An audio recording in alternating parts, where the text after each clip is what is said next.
se baila el currulao, salsa un poco pegado, puerto fiel al pecado, negra grande con gran tumba. Estás viendo el canal 2, el canal de nuestra gente. Río con mi prietillo.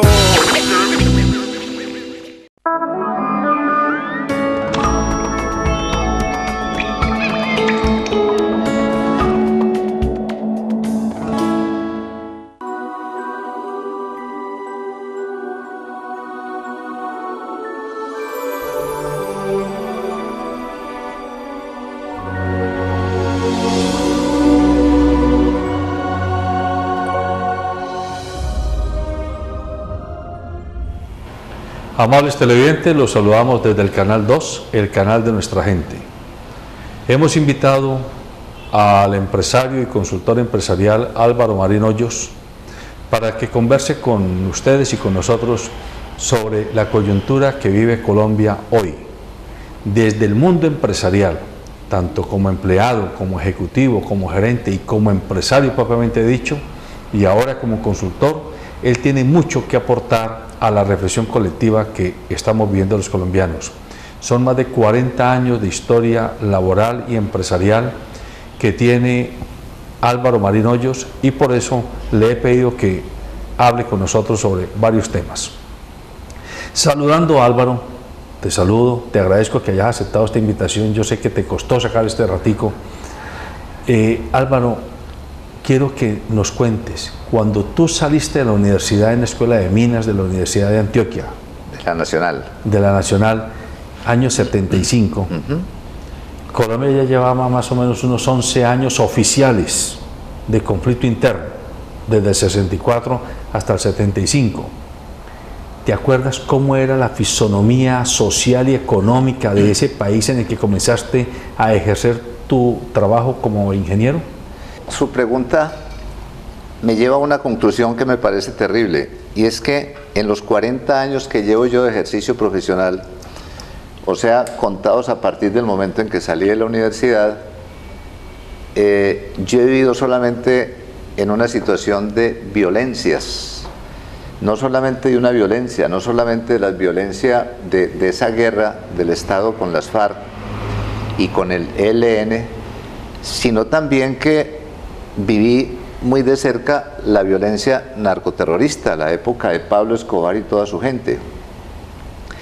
Pero hay otras violencias que también andan por ahí y que en mi opinión no son menos importantes que la que genera la guerrilla, que son por ejemplo las violencias intraempresariales, las que ejercen los jefes sobre los subordinados, y también esa violencia terrible que hay en las familias, que ejerce también el esposo sobre la esposa sobre los hijos, las personas los mayores, los hijos mayores contra los menores, en fin. De manera que yo soy un fruto de la violencia, de las violencias de Colombia, y mis hijos, que ya están un poquito grandes, podrían decir otro tanto. O sea, su vida toda, su existencia ha estado como cruzada por todo ese montón de violencias que ha sido como una característica de Colombia a lo largo de todos estos 50, 60, y podría ir uno inclusive un poquito más atrás para ver que la violencia es un factor absolutamente permanente en la historia colombiana. Álvaro, cuando usted comenzó en los años 70, por allá a mitad de la década, estaba en el gobierno Alfonso López Michelsen. Me tocó el gobierno de Alfonso López Michelsen, sí señor. Correcto. Y en ese momento todavía no se le daba mucha importancia al factor guerrilla, o sea, era un fenómeno, había pero por ahí no era algo de guerrilla, sí. Exactamente. Sí. Pero ya se comenzaba a avisorar que había primero la famosa ventanilla siniestra del Banco de la República, y segundo, los primeros capitales del narcotráfico que estaban ya fluyendo en la economía colombiana. Trate de hacernos una radiografía de ese fenómeno en esa década. Pues en esa época había problemas, por ejemplo, con el sector financiero. Me parece que ese es un hecho importante por allá el Grupo Gran Colombiano. El Grupo Gran Colombiano, el doctor, o también Michelsen Uribe. Aparecía por ahí los narcotraficantes, pero de una manera muy tímida. Me acuerdo que fue la época, por ejemplo, en que se habló de la posibilidad de hacer una conversación en alguna parte, creo que en Panamá, a ver si estos señores emergentes, con toda la riqueza que ya en ese momento tenían, podían inclusive contribuir a pagar la deuda externa, pero todavía no se había desatado la violencia. Yo creo que esa no fue la época de la gran violencia física, que terminó después en cabeza de las FARC, que creo que se fueron convirtiendo cada vez en más violentas, pero también que los narcotraficantes pasaron de ser gente que ganaba mucha plata de manera ilegal a gente que empezó a confrontar al Estado. Empezó a pensar también, yo no sé por qué acá todo el mundo le da por pensar, que llegar al poder como que es muy fácil y que el camino para llegar al poder es, digamos, un sustento económico importante, pero montando sobre ese sustento económico también ejércitos privados. Me parece que Colombia, más o menos por esa época, empezó como a generar, como a producir ejércitos privados, los ejércitos de narcotraficantes y después también los ejércitos de la guerrilla, y después nació el hijito de todo esto que fueron los ejércitos de los paramilitares. Álvaro, en esa época, usted lo dice muy bien, Pablo Escobar y todo ese grupo de narcotraficantes creyeron que era fácil tomarse el poder y enfrentar al Estado. Pero en ese momento, el factor desestabilizador para el gobierno se suponía que eran ellos, los narcotraficantes. ¿Cree usted que en esa época, o se alcanza a acordar si en esos años 70, la guerrilla era considerada por el establecimiento un factor desestabilizador, o simplemente era un fenómeno de campesinos por allá peleando por la tierra, pero era una cosa marginal? Yo pienso lo segundo, que eran por allá unos campesinos como un poquito alborotados, un poquito folclóricos. Me parece que la cosa cambió esencialmente cuando, de alguna manera, como que esos grupos guerrilleros sustituyeron el poder económico de los Pablos Escobares y compañías. O sea, cuando a ese contenido militar, a ese contenido ideológico, se le fue sumando el poder que da el negocio de la droga. Bien, eso es muy importante porque a los colombianos que hoy están presenciando esta coyuntura, especialmente a los más jóvenes, hay que hacerles notar que para Colombia el fenómeno FARC es un fenómeno casi que post-narcotráfico, o mejor, post la toma, el intento de toma que Pablo Escobar y los demás hicieron del establecimiento. Hasta antes la FARC eran un grupo guerrillero, pero no intentaban tomarse el poder. Y se hablaba de ideología. Y se habla de ideología. Y después se dejó de hablar de ideología y empezó a hablarse de plata, empezó a hablarse de narcotráfico, empezó a hablarse de expropiación, y alrededor de eso fue como escalándose la violencia. Qué interesante eso, usted lo tiene muy claro. Hasta los años 70, las FARC, podríamos decir, usted como empresario, yo como joven en esa época, eran eso, un grupo ideológico, izquierdista, comunista, pero que no estaba contaminado por esos otros factores. No estaba contaminado por esos otros factores, ni como que alcanzaba a contaminar tampoco el desarrollo económico del país. Los que en ese momento estaban en primer plano eran los narcotraficantes, con su violencia, con su poder económico, con su poder infinito de corrupción. Fue después, cuando desaparecieron estos grandes capos del narcotráfico, que ese espacio fue como reemplazado por esos otros capos de la guerrilla. Entonces hubo una sustitución, pero siguió siendo el mismo cuento. Cuando usted comenzó a trabajar con Coltejer. Yo empecé a trabajar con Coltejer, yo salí de la universidad a trabajar a Coltejer. Coltejer era una de las empresas más emblemáticas que tenía Colombia en los años 70. Y le pregunto, usted que era ejecutivo comercial de esta empresa, ¿cuál era la conversación cotidiana de los empresarios con los que usted se encontraba frente a, había guerra, no había guerra, había desestabilización, no había desestabilización, había paz, no había paz? ¿Qué se acuerda usted de ese momento, Álvaro? Pues digamos que la guerra no era tema de conversación. Yo no recuerdo que en las reuniones de esos empresarios privados de aquella época el tema de la guerrilla, tampoco el tema del narcotráfico estuviera sobre la mesa. Se pensaba era en cómo avanzar. Bueno, estamos hablando de que en esa época Colombia era un país muy provinciano, ¿no? Con un aparato económico muy protegido por aranceles. Fue unos años después, cuando apareció César Gaviria, que hizo la apertura económica, y ahí se pasó como a otra dimensión económica, a otra dimensión empresarial, pero no había, en esa época ya estaba ahí muy sobre el tapete el tema del narcotráfico, porque ya la llegada de César Gaviria fue terrible, ya digamos que esa fue la peor época del narcotráfico, y ahí sí ya empezó a ser la violencia y el narcotráfico un factor económico importante en el desarrollo empresarial colombiano. En esos años todavía estaba vigente el Frente Nacional, o sea, el reparto bipartidista de conservadores y liberales, sí, que desde el año 58 se habían hecho del país político, y por lo tanto había una especie de calma chicha. Como se repartían los puestos y las prebendas políticas, pues no había mayor ajetreo. Pero eso fue generando exclusión, o sea, los otros sectores que no se sentían representados fueron buscando canales como las FARC, como el ELN, el EPL, etc. Esa clase política que jugaba a ser frente nacionalista, ¿cómo se fue desvirtuando a volverse esa clase política manzanilla y de avispero que tenemos en la que quedó Colombia de hoy? Yo pienso que el Frente Nacional hizo una labor importante como de pacificación, pero claramente fue el germen de otro montón de cosas. Por ejemplo, yo creo que tiene mucho que ver en el nivel de corrupción que todavía hay en Colombia. Por lo que usted acaba de decir, José Alberto, porque como que se fueron cerrando caminos democráticos.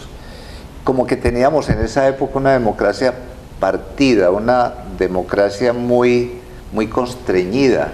Como que había un par de cajoncitos, entraban los liberales y después entraban los conservadores. Me parece que fue un terreno propicio para la corrupción, y habrá que analizar la importancia del Frente Nacional en la Colombia que tenemos hoy. Y la Colombia que tenemos hoy, con ese factor terrible de la violencia, que es el que estamos ahora como tratando de superar. ¿Se acuerda usted de los sindicatos de esos años 70 y principios de los 80 que estaban en su apogeo? Se hizo el gran paro cívico nacional del año 74, que eso generó una desestabilización política enorme. O sea, era una Colombia, pienso yo, usted me lo corrige, que el campo era eso, era allá, era otra Colombia, el campo, y en el campo estaba la Asociación Nacional de Usuarios Campesinos, sí. Eran como revolturas pero campesinas, y aquí en urbano estaban los sindicatos peleando por esos otros espacios. Y estaban las universidades. Y están las universidades, con el movimiento estudiantil. Estaban las universidades con el movimiento estudiantil, que era muy fuerte. Estamos hablando por allá de la influencia de Francia, estamos hablando mayo del 68, de la influencia de las universidades argentinas, de Córdoba, donde los universitarios tumbaban, por ejemplo, ministros de educación. A mí me tocó, por ejemplo, la época de Galán, cuando fue ministro de Educación muy joven. Sí, yo creo que éramos muy buenos tirando piedras en la ciudad. Los universitarios éramos lo suficientemente perturbadores, lo cual, con todo respeto, me parece que no necesariamente es malo, porque si uno no perturba cuando está chiquito, cuando está joven, entonces ¿para cuándo lo va a dejar? Y había por allá esos sindicatos, y cuando uno empieza a ver esa historia y la compara con la de ahora, pues tiene que llegar a la conclusión de que Colombia ha cambiado mucho. Ya los estudiantes no tienen ese papel protagónico, los sindicatos tampoco, y todo ese espacio yo creo que ha sido llenado por la guerrilla, sumada al narcotráfico, y ahí vamos, a ver si somos capaces de construir otro país, a ver si esta generación o estas generaciones, que en mi opinión han sido generaciones fallidas, tienen la grandeza de entregarles a sus hijos y a sus nietos como el germen de una Colombia que sea distinta, una Colombia civilizada, ¿no? Porque yo creo que hasta ahora ha sido una Colombia muy salvaje. Si a usted le preguntaran en una universidad o en un grupo de estudiantes, de emprendedores, cuál era como la fisonomía del mundo empresarial en los 70s y cómo se fue transformando en los 80 y después en los 90 y después en los 2000 hasta ahora que estamos en los 2010, en la segunda década, trate de darnos unas características, unos tips desde su experiencia en el mundo empresarial, Álvaro. Yo utilicé ahora una palabra. Me parece que los empresarios colombianos de esa época, digamos de antes de la presidencia de César Gaviria, eran muy provincianos, eran muy encerrados, eran muy protegidos. Acá llegaban, por ejemplo, licores, llegaban vehículos, llegaban un montón de cosas de afuera, pero digamos que las cosas que venían impedían que hubiera un desarrollo empresarial, y llegó el doctor Gaviria y dijo: compañeros, pues usted no tiene que competir los de Cali con los de Pereira y los de Pereira con los de Bogotá, sino que tiene que competir con el mundo entero. Yo pienso que un hito importantísimo en el desarrollo del espíritu empresarial en Colombia fue la apertura económica. Competir más fortalece, competir más obliga a pensar, obliga a imaginar, obliga a trabajarle a la eficiencia. Yo creo que la industria colombiana antes de César Gaviria era terriblemente ineficiente, pero me parece que sigue siéndolo. Me parece que la economía colombiana, la empresa colombiana, a pesar de la apertura y a pesar del TLC, todavía no ha avanzado lo que debería avanzar. Y ahí caeríamos a un tema que para mí es muy cercano, y es que, con todo respeto también, a mí me parece que la gerencia colombiana no es muy buena. Me parece que el día que se haga una revolución en la formación de los gerentes colombianos, llegaríamos también a tener una revolución industrial, una revolución económica, porque claramente el fundamento de la economía de los países es la economía de las empresas, y a las empresas las manejan los gerentes, y si uno tiene unos gerentes que son, digamos, de 1 a 10, eficientes 6, y logramos subir la eficiencia a 7, me parece que tendríamos un impacto en términos económicos globales supremamente importantes. Lo que le estoy diciendo, José Alberto, es que alguien en este país, para hablar de todo, no sé, las cámaras de comercio, o no sé quién más, las universidades, deberían esmerarse por producir mejores gerentes. Álvaro, usted está introduciendo una serie de temas que son muy sensibles. El primero de ellos, la apertura económica. Dice usted, César Gaviria planteó que ya no hay que competir entre Cali, Bogotá, Pereira, sino entre Colombia y México, Colombia y China, bueno, otros países. Pero eso fue conocido aquí tanto por el mundo sindical, como por el mundo guerrillero, como por el mundo campesino, como llegada del neoliberalismo. Es decir, llegó un gran demonio económico al país y un demonio político que lo que decía era: pongámonos a competir para que llegue de afuera a apoderarse del país y a generar mayor inequidad y mayor exclusión. Usted dice no, lo que vino fue a desafiar la gerencia, la productividad de las empresas. Pero a ver, ahí hay mucho de polarización. Hay quienes dicen que a mí no me pueden poner a pelear con Mike Tyson si yo soy de peso pluma gallo, que era un poco lo que era Colombia frente a las otras economías. ¿Usted cómo define ese tránsito de una economía cerrada, provinciana, a una economía abierta donde no estábamos preparados para hacerlo? Primero, me parece que ha habido dos aperturas económicas. La primera fue la de César Gaviria, y está caminando otra que es la de los TLC.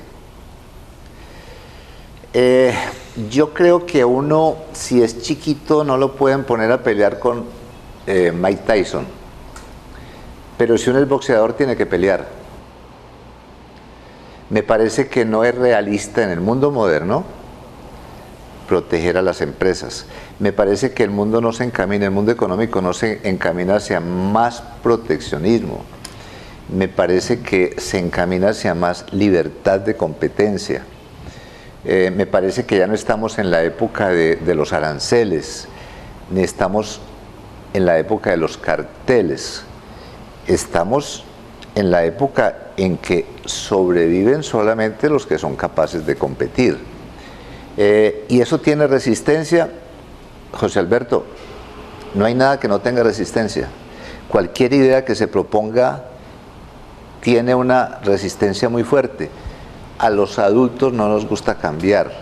Y fue lo que pasó con la apertura económica. Entonces empezamos a ponerle etiquetas, a ponerle neoliberalismos. A muchos tampoco les gustan los TLC. Pues siempre hay una parte de la sociedad que no les gusta absolutamente ningún cambio. Pero también hay unos muy poquiticos que dejan de ver esos cambios estructurales no como unos problemas, sino como unas oportunidades. Pues esos no solamente son los que sobreviven, sino que son los que muestran un camino distinto. La industria colombiana no se quebró con la apertura económica. Yo pienso que la industria colombiana tampoco se va a quebrar con los TLC, no se está quebrando con los TLC. Hay un montón de gente que está ganando mucha plata con todos esos cambios y claro, hay un montón de gente, hay un montón de empresarios que también han desaparecido. Pero es lo que pasa. Esa es la realidad. El mundo económico no es particularmente romántico, el mundo económico es de resultados. Y cuando cambian las condiciones del entorno, las empresas se tienen que adaptar. Y esas que se adaptan, pues siguen. Las que no se adaptan, desaparecen. Chiquitas, medianas o grandes. Te repito, si uno es boxeador, tiene que pelear. Bueno, pero a ver.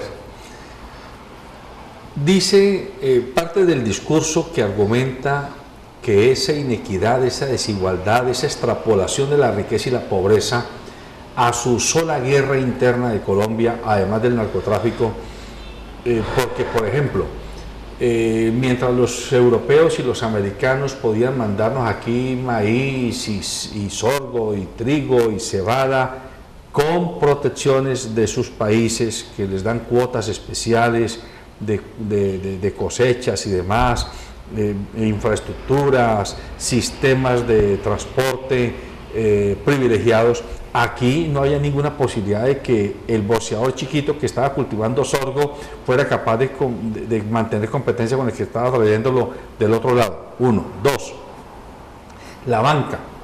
La banca era una banca que posiblemente se vio copada por una banca extranjera que llegó con mucho capital aquí, pero que pudo haber cambiado también el foco. Era una banca que estaba al servicio de la economía real, la que teníamos en esos años, prestarle a los empresarios para que hicieran desarrollo productivo, y se convirtió en una banca que se engordaba a sí misma con productos financieros y dejaron de financiar a la industria. Son argumentos que han justificado el que el país se haya polarizado más y se haya mantenido en esta guerra. ¿Usted qué dice frente a esos argumentos, por ejemplo?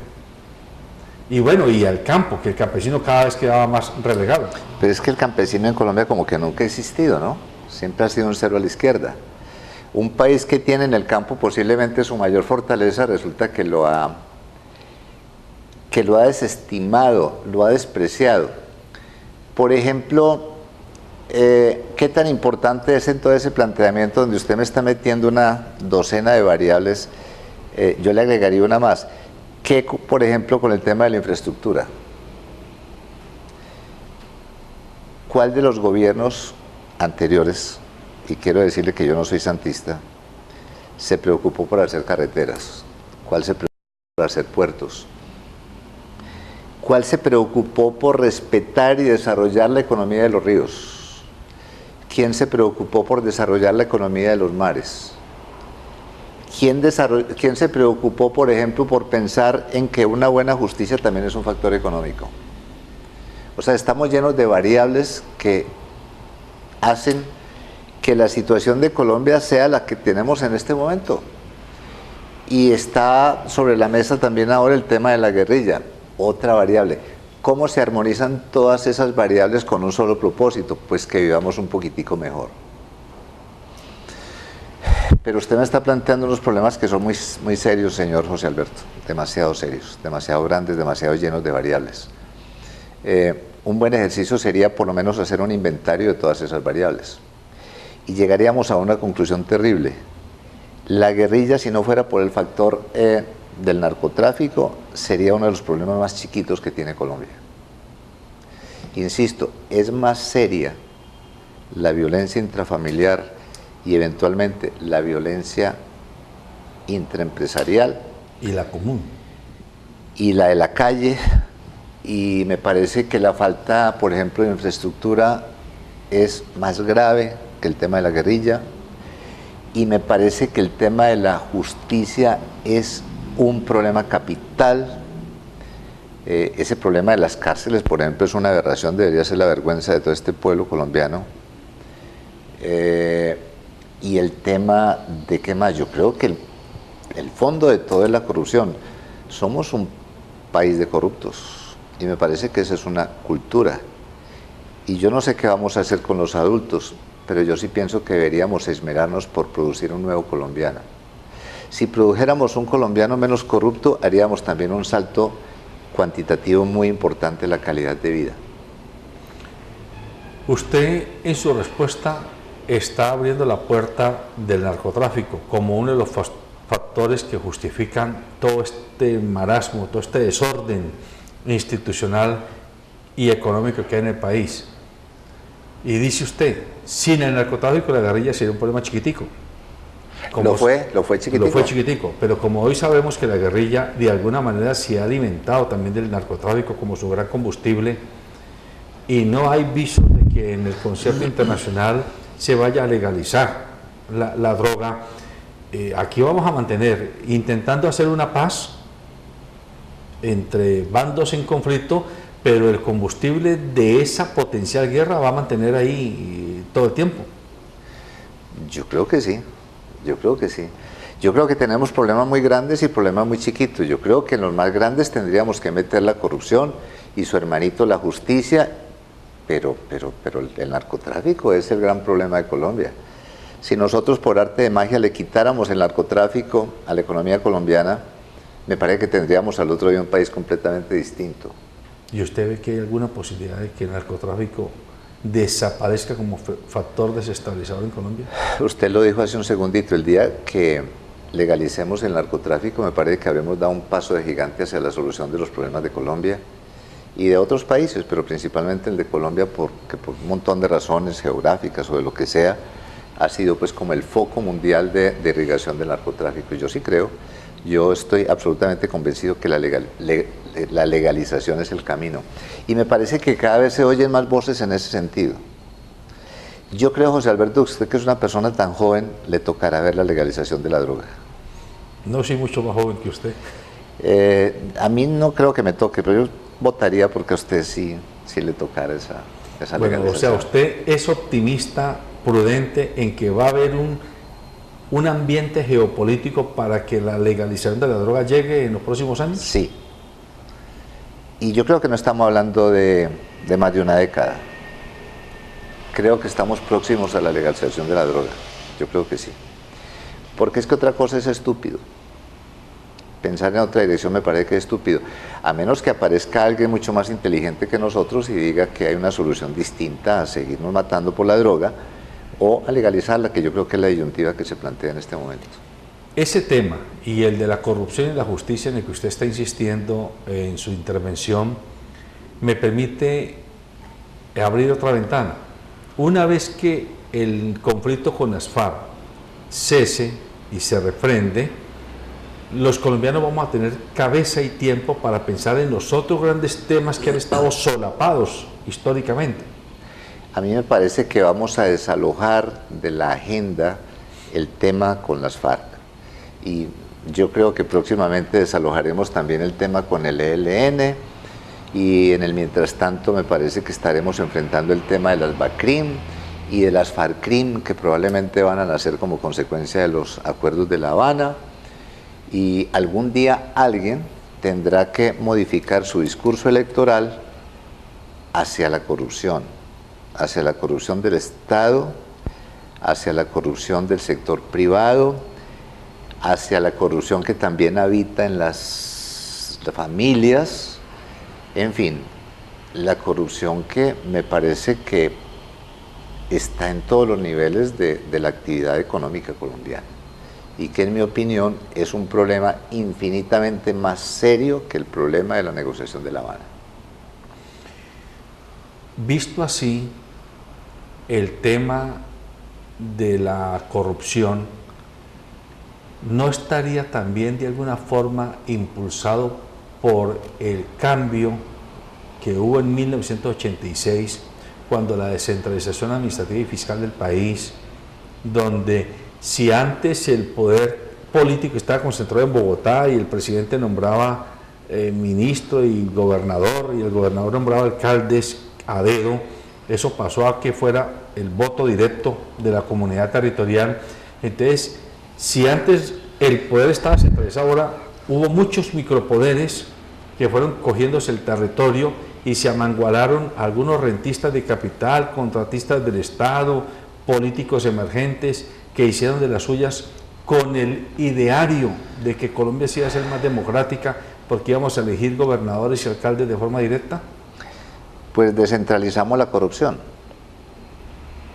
pero no la corregimos, ni siquiera la disminuimos. Me parece que la corrupción siguió andando por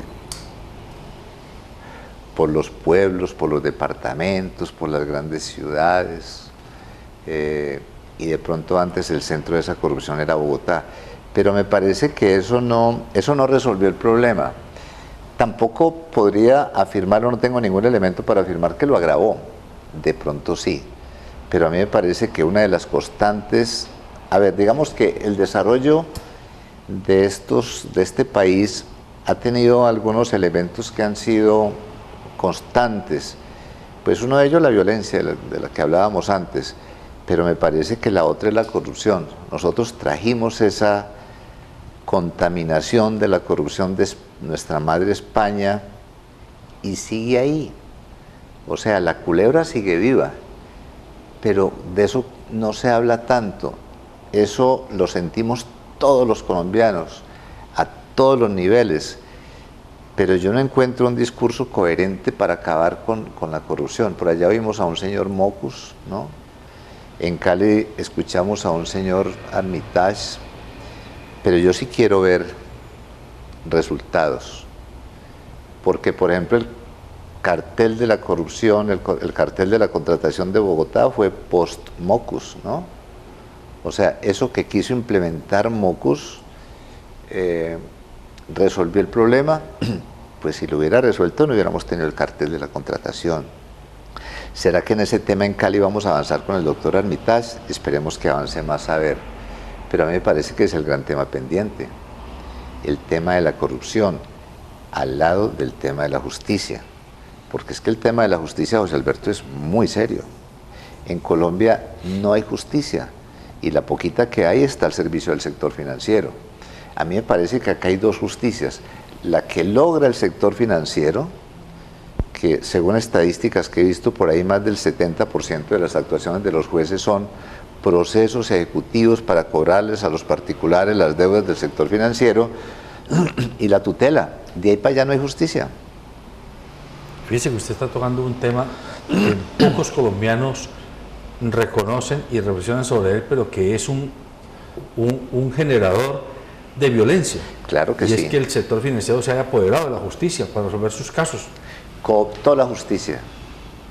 Tenemos un aparato de la justicia al servicio del sector financiero y se le ha colado por ahí por una ventanita el tema de las tutelas, donde también hay corrupción. Y las tutelas están al servicio de los pacientes de otra llaga que tenemos, que es el sector de la salud. Que el sector de la salud prefiere que el paciente tenga que llegar hasta la tutela porque así va dilatando. Así va dilatando. Los procesos. Sí. Bueno, usted decía, pero es que nosotros traemos esto heredado de nuestra madre España. Pero a ver, es que de la madre España venimos todos los latinos. Entonces, ¿se supone que en toda América Latina el nivel de corrupción es igual? Y si no es igual, ¿qué Pues, explica que nosotros seamos tan corrompidos? Pues no lo estamos viendo en Argentina, y lo estamos viendo en Bolivia, y lo estamos viendo en Ecuador, y lo estamos viendo en todo Centroamérica. Primero México, pues porque es más grande, y de ahí para abajo todos los países también. Es la corrupción pura, la corrupción en su esencia, es la corrupción galopante. Bueno, hay unos hermanitos que son los portugueses, donde también pues no son tan distintos, ¿no? Y nos trajeron esa corrupción para Pero Brasil. entonces, a ver, si yo hilo delgado, podríamos decir que esa corrupción descansa en un factor cultural, Ajá. que es el de la mojigatería, la hipocresía de comportamiento, donde va de más parecer que ser. Pues en nuestra cultura occidental y cristiana, ¿no? Mojigata, sí. Hipócrita, sí. Pecar y rezar para empatar. Pecar y rezar para empatar. Predicar. Yo le decía por ahí a algún candidato, le decía, hombre, si, como usted dice, los honestos somos más, ¿por qué siempre elegimos a personas deshonestas? La pregunta es muy clara. Esa pregunta me parece que es clave. Y yo me atreví a darle una respuesta. Le decía, lo que pasa es que los honestos somos muy poquitos. Lo que pasa es que posamos de honestos. Y esos que decimos que somos muy honestos, pues somos los que le pagamos mal a la muchacha del servicio, somos los que sobornamos a los policías de tránsito. Estamos todo el día en la corrupción, pero decimos, no, somos honestos. Entonces, ¿quiénes son los deshonestos? ¿Quiénes son los corruptos?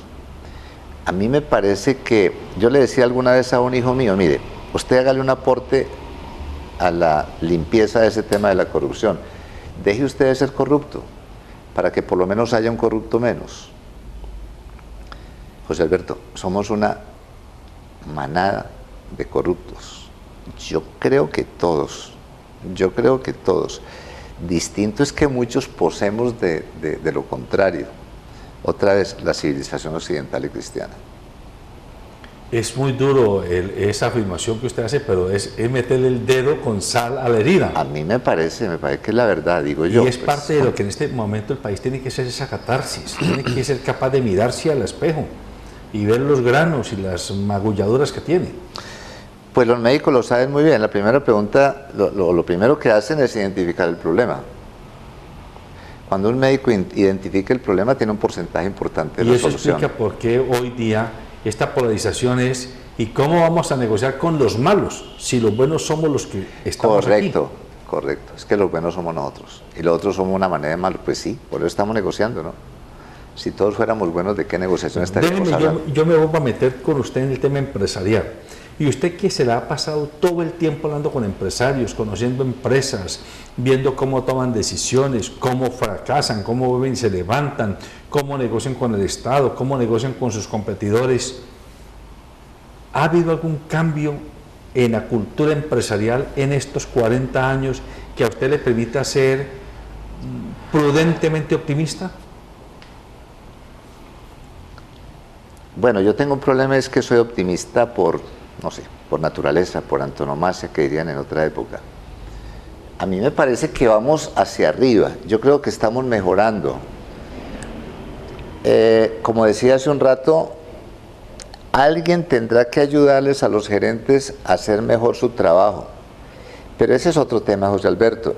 Yo insisto, la gerencia nuestra, y cuando hablo de la gerencia nuestra, hablo no solamente de la gerencia colombiana, sino de la gerencia latinoamericana. Me parece que es muy deficiente.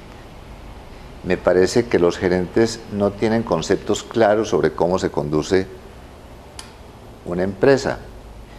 Mire, si los conductores de carros fueran tan malos como los gerentes, las ciudades serían un caos. Me parece que la pequeña y mediana empresa, que es la más importante en este país, está muy mal manejada. Primero, hay conceptos de negocios muy precarios Y si uno le suma un concepto de negocio, un gerente malo, lo que tenemos es empresas que no construyen riqueza, sino que la destruyen. Si alguien, insisto, si alguien hiciera el trabajo de una manera metódica, de subir el nivel de la gerencia, siquiera un puntico, me parece que haríamos una revolución muy importante en Colombia. ¿Quién le va a poner el cascabel al gato? Yo mencioné ahora, me parece que las cámaras de comercio podrían hacer un mejor trabajo en ese sentido. ¿Y quién más? Yo creo que las universidades tendrían que revisar sus programas. Pero si las universidades están llenas de maestrías en las negocios. universidades están llenas de maestrías. Usted me está poniendo a hablar de un montón de cosas, José Alberto, están llenas de maestrías atendidas por profesores que nunca en su vida fueron empresarios. Claro, que es lo único que saben hacer es ir a fin de mes a colar el cheque. Son profesores de libros, son profesores bibliográficos que no... Hay muchos muy buenos, pero en general a mí me parece que los gerentes de esas los profesores de esas maestrías y los profesores de esas carreras de administración, que entre otras cosas no sé por qué no la llaman facultades de gerencia, yo no sé por qué les da miedo llamarlos facultades de gerencia, entonces de una manera como muy modesta hablan de facultades o de administración, cuando claramente una cosa es administrar y otra cosa es gerenciar. Pero fíjese que usted está tocando un tema que es muy complejo. Manuel Marulanda Vélez, en alguna declaración que hizo a propósito de el bombardeo al Guayabero y al Pato allá en Tolima y Huila en los años 64 por parte de Guillermo León Valencia, decía: nosotros éramos 42 campesinos que lo único que estamos era defendiendo nuestro derecho a tener unas gallinitas, unos marranitos y unos cultivos de frijol y maíz, pero nos quisieron desplazar y ahí fue que nos tuvimos que organizar. Él estaba diciendo, nos estaban mandando a morirnos en la pobreza extrema. Y usted acaba de pronunciar una palabra que en Colombia, así como usted dice que queremos parecer y no ser, en Colombia hay otra palabra que cuando se abre estos discursos sociales se quiere negar, y es que si no se produce riqueza es muy complicado repartir riqueza, y entonces es muy fácil hablar de repartir, y aquí me meto con lo que viene con el posacuerdo. ¿Qué se va a hacer con esos territorios?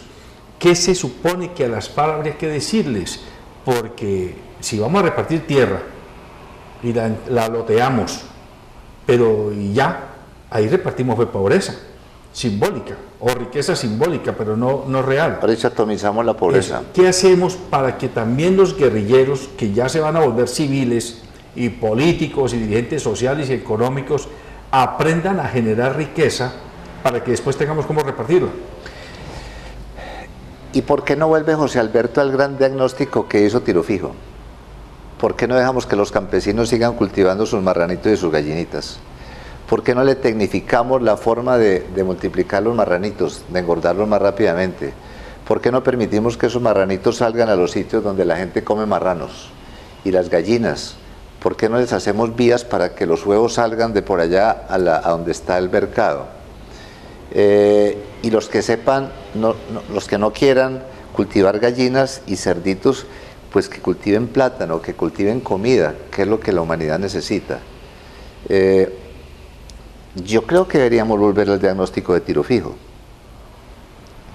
No escoger los marranitos y repartirlos entre todos los de la vereda. Es que haya uno acá engordando marranitos, y otro engordando marranitos, y otro engordando marranitos, y otro engordando gallinas y produciendo huevos, y otro maíz, y otro no sé qué. Sí, yo creería, ¿no? Yo creería.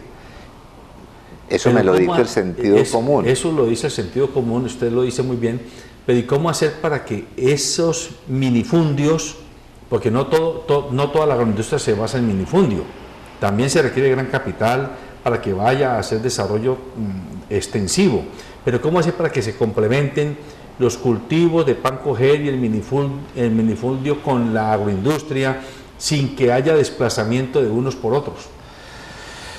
Pues hay modelos económicos, ¿no? Para mencionar uno solo, por ejemplo, el el modelo de los clúster, pero para mencionar otro muy antiguo y muy eficaz que en Colombia también lo corrompimos, el tema de las cooperativas. Yo creo que Colombia tiene que volver a mirar hacia el cooperativismo, que en una época lo hizo. Usted sabe que en una época las cooperativas, esas cooperativas, que después hubo otras también financieras que fracasaron todas, después también en ese ánimo corruptor que tenemos los colombianos, como en el ADN, las volvimos cooperativas de trabajo asociado, que también las corrompimos y desaparecieron prácticamente. O sea, a mí me parece que juntarse siempre ha sido una buena idea. Juntarse ¿bajo qué figura? Pues bajo la figura que se tenga, y estamos hablando del cooperativismo, o con algunas figuras que irán surgiendo, que no sé cuáles serán, o de los clústeres de producción, en fin, me parece que es buscar un modelito que ponga a la gente a que se junte, a que logre economías de escala, a que se vuelvan más industriales, porque a mí me parece que no vamos a alimentar el mundo con minifundios, yo creo que no. Me parece que en Colombia los que han vivido en el minifundio han sido los pastusos, ¿no? O sea, me parece que Pasto es como el minifundio en su esencia. Yo no creo que ese sea el departamento más productivo. Eso no significa que desaparezcan los minifundios, pero me parece que no podemos pensar en pequeño. O sea, si de todas maneras tenemos que pensar, llegó la hora de pensar en grandes. Y tenemos que volver a esos campesinos industriales. Que no se queden en la economía del pan coger, que tengan una dimensión más internacional, porque es que la economía es internacional hoy, porque hubo por ahí una vaina que se tiró en todo lo que habíamos inventado antes, y eso se llama el Internet. ¿Y por qué se lo tiró? Pues porque nos puso a pensar a nivel global, porque ya no nos sirve pensar a nivel parroquial. El pensamiento parroquial no sirve para nada ya, porque apareció esa vaina loca de Internet que nos puso a competir con los chinos. ¿Qué hacemos pues? Álvaro, usted, vuelvo a decirle, usted que vive en el mundo con empresarios todos los días, ¿hay miedo en que con este posacuerdo comencemos a caminar la ruta del castrochavismo, del socialismo siglo XXI, de un comunismo rejuvenecido? Los caudillos son muy buenos montando eslogans, montando mantras y repitiéndolos. Eso no significa que esos eslogans, que esos mantras sean ciertos. Me parece que todos son falsos. Yo no creo que el futuro de Colombia sea el castrochavismo. Y si el futuro de Colombia es el castrochavismo, no dependerá de los acuerdos de La Habana. Pues no, Venezuela no es el que está en el castrochavismo, y es que Venezuela tuvo un acuerdo en La Habana, y es que Venezuela tuvo guerrilleros. Venezuela llegó a esa forma de gobierno porque un caudillo por allá, que se llama Hugo Chávez, condujo a Venezuela a un montón de embelecos desde el punto de vista económico. Pero la consecuencia de firmar un acuerdo en La Habana no es el castrochavismo, no tiene nada que ver, nada que ver. Que no nos vengan a vender acá como está sucediendo ahora, que porque se firmó un acuerdo en La Habana, Colombia terminará siendo castrochavista, o que porque Colombia firmó un acuerdo en La Habana, entonces vamos a entrar a la economía, ¿cómo es que llaman? A la economía del socialismo del siglo XXI. ¿Esa vaina qué es, José Alberto? Esos son cuentos políticos, esos son cuentos chinos, esos son cuentos chinos. Cuba fue castrista, o sea, esa revolución que hizo Castro no estuvo precedido de ninguna negociación en ningún lado. O sea, es juntar dos cosas y mostrarlas como que tienen una relación de causa-efecto, y yo no la veo por ningún lado. José Alberto, son bobadas. ¿Usted es optimista, es pesimista con el país de los próximos 30 años, por ejemplo? Nos toca ser optimistas, ¿qué vamos a hacer? ¿Y ese optimismo suyo en qué se fundamenta? Dígame 2 o 3 cosas que lo fundamenten. Me parece que el tema de solucionar ese problema chiquito, distractor, que es la guerra con las FARC, o el conflicto con las FARC, me parece que significa un paso en la dirección correcta. Ese no es el punto de llegada, es un paso que me parece importante en la dirección correcta. Uno. Otro factor. Lo que quiero decir es que es mejor la paz que la guerra. Y esa es una frase que podría ser de Pambelé.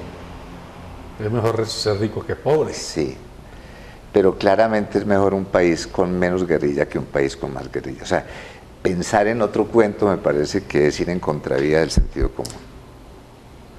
Yo no me puedo imaginar que haya alguien que piense que es mejor la guerra que la paz. O sea, eso no le podría caer en la cabeza a nadie. Sí, al que vende armas. Al que vende armas, al que es elegido por cuenta de la paz, al que tiene algún interés económico. Pero es por el interés económico, no porque sea mejor la guerra que la paz. O sea, una cosa es que a mí me convenga más la guerra que la paz, y otra cosa es que sea mejor la guerra que la paz.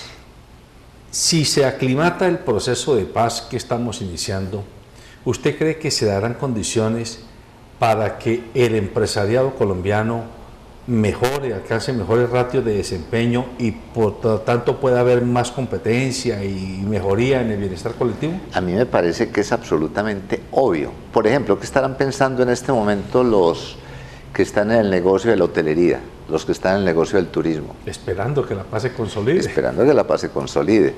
Los que tienen ideas muy buenas pero no tienen una inversión extranjera suficiente, pues yo creo que estarán contentos, ¿no? Los únicos que pueden estar contentos con la terminación de la guerra, con la continuación de la guerra, son aquellos personajes que han obtenido beneficios de la guerra. Lo que usted decía, pues los que venden armas, y como le mencionaba ahora, si usted tiene un programa nocturno que se llama Las Voces del Secuestro y se le acaban los secuestrados, esa no es una buena noticia. Pues se le acabó el trabajo, ¿no? Si usted se ha hecho elegir, como fue el caso del doctor Álvaro Uribe, 2 veces por la guerrilla y se le acaba la guerrilla, pues ¿podrá ser eso una buena noticia? Yo creo que no. Es como a una clínica que se levanta un domingo por la mañana, lee el periódico El Tiempo y resulta que, como en una novela por allá de Saramago, la gente no se enferma más. ¿Esa es una buena noticia? Yo creo que no. Es que de la guerra vive mucha gente. Nos quedan 2 minutos, Álvaro. Si a usted le dan la oportunidad de darle un mensaje a los educadores colombianos, a los que tienen en sus manos las mentes, los espíritus, los anhelos de los niños y de los jóvenes hoy, en esta Colombia que comienza a transitar este camino, ¿qué les diría? Que les enseñen a convivir. ¿Qué significa eso? Que les enseñen a respetar. Que les enseñen a vivir en paz. Que les enseñen a conversar. Que les enseñen a discutir. Que les enseñen a negociar. Que les enseñen a llegar a un punto de acuerdo. Que dejen la peleadera, hombre, que nos dejemos de matar, que respetemos la vida. Usted me está recordando que un economista japonés que estuvo de paso por Colombia la semana pasada estaba, no recuerdo el nombre del señor, estaba diciendo que en Colombia ahora hay que educar en las capacidades socioemocionales y que hay que enseñar a los muchachos a tener resiliencia y a ser capaces de mirar proactivamente la relación del colectivo, es decir, a ponerse en los zapatos del otro, la empatía. Él dice, empatía y resiliencia deberán ser los 2 grandes alimentos que le dan a los estudiantes. Y yo subrayaría la empatía, ser capaz de comunicarse con el otro, de ponerse en sus zapatos, de entenderlo, de entender que la gente se desempeña por alguna razón, que el comportamiento no cae del cielo, que el comportamiento es como una consecuencia de la biografía de cada uno y que cada uno tiene derecho a su propia biografía y a que le respeten su biografía. Yo creo que los educadores tienen en sus manos la construcción de un nuevo colombiano. ¿Y qué le dice a los empresarios? si lo llaman a que les dé un mensaje? Que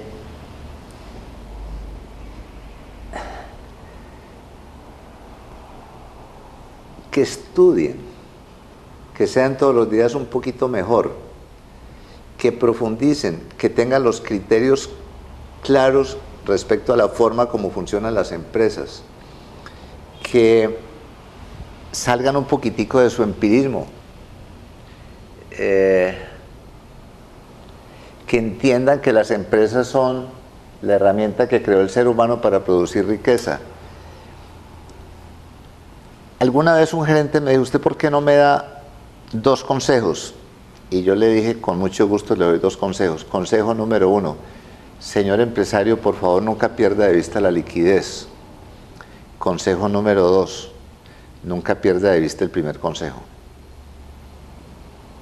Se le salió el crisisólogo Álvaro Marín. Amables televidentes, le agradecemos a Álvaro Marín Hoyos, es un consultor empresarial muy reconocido, trabaja con pequeñas, con medianas, con grandes empresas, ha vivido el mundo de la economía y de la empresa como empleado, como ejecutivo, como empresario, como consultor, y nos consta que desde su práctica personal y profesional, él ha venido construyendo un enfoque y una metodología que la llama crisisología. Y la crisisología, apropiándome de sus palabras, no es otra cosa que aprender a sacar de la crisis la almendra para que ella sea la semilla del crecimiento y el bienestar futuro de las empresas. Colombia es una empresa y Colombia ha estado en crisis. Ahora de lo que se trata es que usted y yo y todos juntos saquemos de esa crisis la almendra para que volvamos la semilla de esa nueva esperanza, de esa convivencia, de esa empatía, de esa resiliencia y de ese emprendimiento que nos hará un país viable en el siglo XXI. Hasta la vista.